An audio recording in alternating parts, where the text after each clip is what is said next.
अस्सलाम वालेकुम। मेरा नाम है फ़ारूक समी और मेरा नाम अरमान साबिर है। और आगे की जो हम चलते हैं वो आमिर लियाकत हुसैन से मुताल्लिक़ केस है आज। आमिर लियाकत हुसैन से मुतालिक केस है आज। और चूँकि व्लॉग का ओपन इन्होंने किया है और केस भी इन्हीं के पास है, तो जानेंगे भी फ़ारूक समी से कि फ़ारूक समी आप बताइए। आप जो है वो मैं देख रहा हूँ आपके पास सारा ये खुला हुआ है सब, तो आप बताएँ कि क्या है आज आमिर अच्छा, लियाकत में क्या हुआ है? आमिर लियाकत हुसैन में एक कराची के शहरी हैं अब्दुल अहद साहब।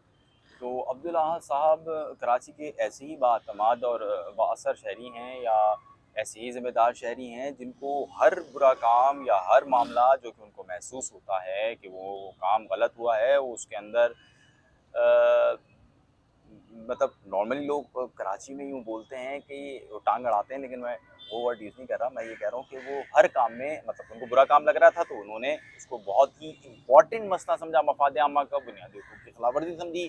लिहाजा जनाब उन्होंने पहले सिटी कोर्ट में रुजू किया और उसके बाद अब उन्होंने सिंध हाई कोर्ट में भी रुजू कर लिया है।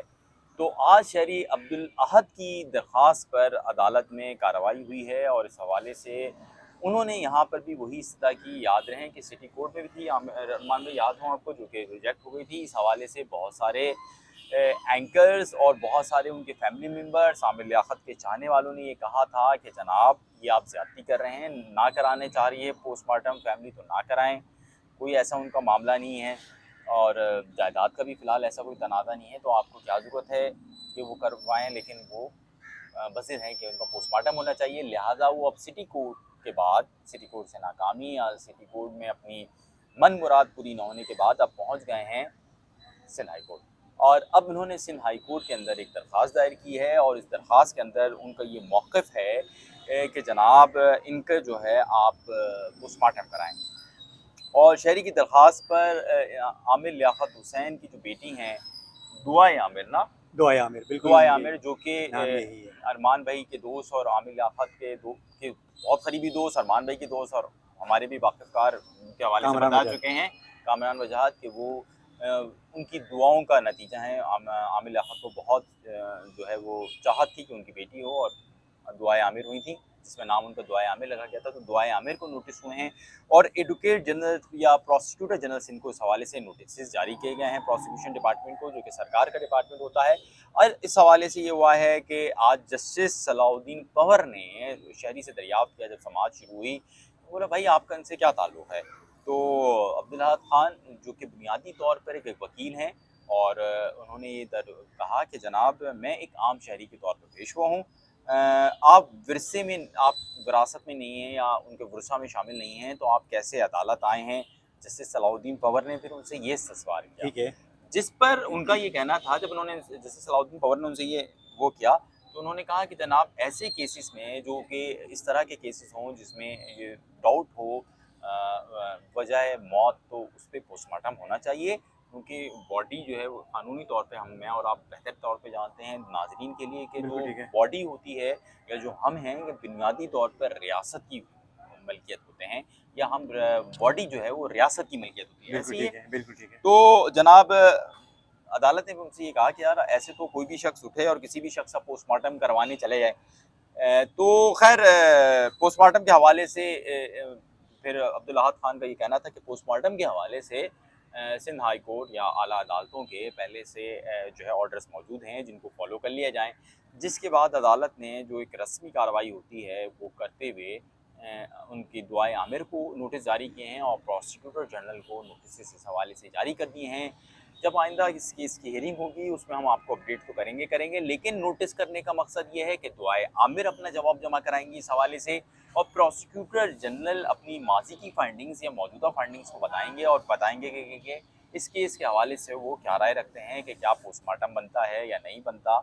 इसी तरह दुआए आमिर भी अपना और अपने ख़ानदान का मौक़िफ़ अदालत के अंदर रखेंगी और अपने वालिद की ख्वाहिश का इज़हार जो उनके मुताबिक हैं या दीगर जो चीज़ें हैं वो अदालत के सामने रखेंगी। अब देखते हैं कि रियासत या तो जो इन्होंने अच्छा ये इन्होंने जो है वो नई एप्लीकेशन फ़ाइल की है, जो केस जो ख़त्म कर दिया था अदालत ने, लोअर कोर्ट ने उसी को चैलेंज किया है।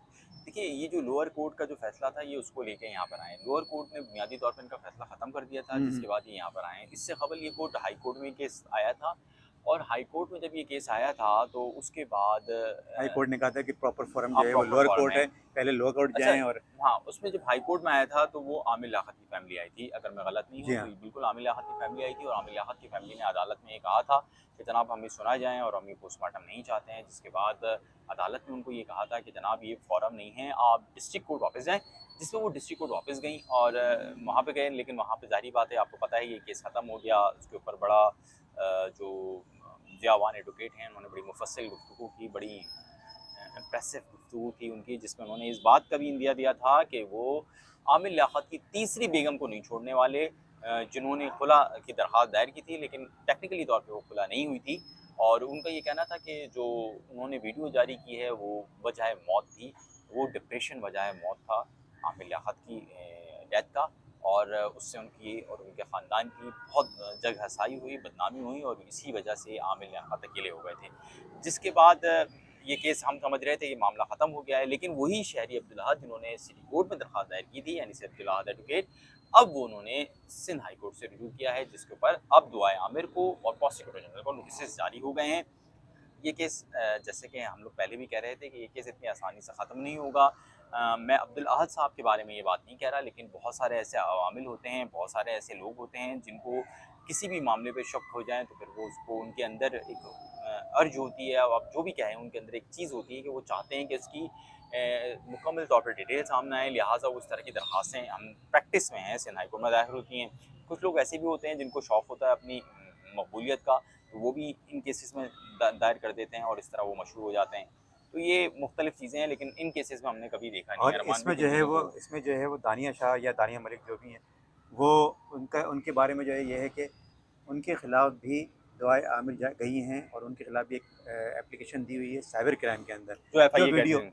जो वीडियो उन्होंने अपलोड की थी और वो अपलोड जो की थी वीडियो बहुत ही काबिल एतराज़ वीडियो थी, जो कि उन्होंने अपने शौहर की जो उस वक्त जो उनके शौहर थे डॉक्टर आमिर लियाकत, उनकी वीडियो शेयर की थी और वो एक साइबर क्राइम के ज़ुमरे में आता है। उस वजह से वो काफ़ी मुश्किल में होंगी और अब तहक़ीक़ात जो है वो उनकी अगले मरहले में जा चुकी है और जैसी तहक़ीक़ात आगे जाती हैं और इसमें जो है वो कोई ठोस शवाहिद मिलते हैं साइबर क्राइम को, और या साइबर क्राइम जो है वो अपना अगला कदम करने जाएगी, तो उसके बारे में भी हम आपको बिल्कुल। ज़रूर आगाह करेंगे। तो अब जो है वो चूँकि फ़ारूक आपने शुरू किया था, अब आप ये ख़त्म करें। इस हवाले से मैं आखिरी अपडेट थोड़ी-सी दे दूँ आपको कि जो कल तक कहते थे कि ज़ालिम और जाबिर, सफ़ाक, तशद्दुद करने वाला, नशई, आज वो उसको अपना बेटा करार देते हैं, यानी दानिया शाह दानिया की शाह वालदा। वालदा। उन्होंने ये एक इल्ज़ाम आयद किया है कि 25 करोड़ के लेन-देन का मामला है, जो कि दानिया शाह के बनते हैं। और 25 करोड़ रुपए जो कि उन्होंने जो बात की है, वो मैं यहाँ इसलिए नहीं कह सकता कि अगर मैं ऐसी बात करूँगा तो एक पूरा इंस्टीट्यूशन उसमें उससे मुतासिर होगा, लिहाजा मैं उस इंस्टीट्यूशन की बात नहीं कर रहा, लेकिन उनका ये कहना है कि इंस्टीट्यूशन के मामला चल रहे थे जिसके अंदर उनको 25 करोड़ रुपए दिए गए थे। तो मैं क्योंकि उस तरफ नहीं जाना चाह रहा, क्योंकि हम किसी को बिना एविडेंस के बात नहीं कर सकते। दानिया शाह की जो वालदा हैं, उनका ये कहना था, वो हाई कोर्ट आई थी, जिसमें उनका कहना था कि 25 करोड़ रुपए आमिर लियाकत के पास थे, जिसकी वजह से ये मर्डर हुआ है। उन्होंने इसको मर्डर करार दिया था। ताहम जो उनके करीबी वाकिफ़कार हैं, अरमान भाई ने इस पर एक स्टोरी भी की थी, उनका ये कहना है कि डॉक्टर आमिर लियाकत हुसैन इस वक्त महफूज थे। तो आप इस हवाले से अरमान भाई के जो व्लॉग्स हैं उसमें भी जाके उस स्टोरी को देख सकते हैं और रिपोर्टर्स 21 पे भी देख सकते हैं। इस हवाले से मज़ीद कोई अपडेट होगी तो हम इंशाअल्लाह आपको बरवक्त और बिल्कुल, मुस्तनद मालूमात फ़राहम करेंगे। हम आपको कोई सनसनी नहीं देंगे, हम आपको कोई कोई कहानी, हैंकी-पैकी नहीं कोई करेंगे। हैंकी-पैंकी नहीं देंगे, कोई ऐसी बात नहीं बोलेंगे। गलती हर किसी से हो सकती है, हो सकता है हमसे भी हो, लेकिन हमारी कोशिश होगी कि आपको मुस्तनद, ठहराव के साथ अच्छी मालूमात फ़राहम करें, ऑथेंटिक। जिस ऑथेंटिक, जिस पे आप कभी हमारी बात पर आँख बंद करके भी एतबार करें। एतमाद का रिश्ता यूँ ही बरकरार रहेगा, हमसे जुड़े रहिए। अरमान साहब व्लॉग्स और रिपोर्टर्स 21 को इजाज़त दीजिए। अल्लाह हाफ़िज़। अल्लाह हाफ़िज़।